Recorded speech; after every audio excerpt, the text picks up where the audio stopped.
चल बाया लवकर, पुन्हा घरातल्या कामानं बांधल्यावानी होता या. होय अगं, आज येळाय वर रानात फेरफटका मारून येऊ. डुकरांनी नासाडी केल्या का काय बघून येऊ. मग काय ग, मागच्या आठवड्यात बघितलंच नव, टाइम कुठल्या कुठं निघून गेला समजलं बी नाही. अगं ही स्वप्नी काय करते इकडं. कुणाच ठाऊक कुणीकडे गेलती. पुनमे वैशाली आज कुणीकडे दौरा आहे? अगं स्वप्ने, तुला काय कौतिक सांगायचं. आण खायला लागतंय म्हटल्यावर रानाची राखण करावी लागणारच की. म्हणून रानातच निघालोय. म्हणलं बघावं जरा डुकरांनी नासाडी केल्या का काय. बरं तू कोणीकडे गेलेलीस? अगं त्या सुनंदा काकूचं बचत गटाचं एक काम होतं. 4 दिवस झालं पुरं करून दे म्हणून मागं लागलेली.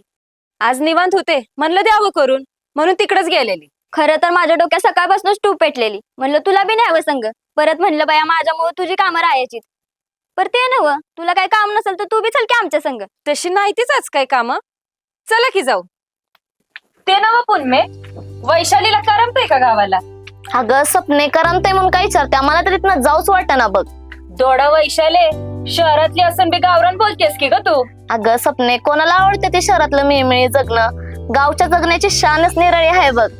बया शहरातली पोरगी आमच्या गावाच्या प्रेमात पडली म्हणायची. अगं गाव म्हणजे सुख असतं ग, हे ज्याला कळाल ना ते प्रत्येक जण गावाच्या प्रेमात पडतंय बघ.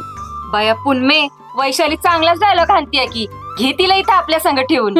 बघू बाया हिच्या घरातली काय म्हणतात. चल.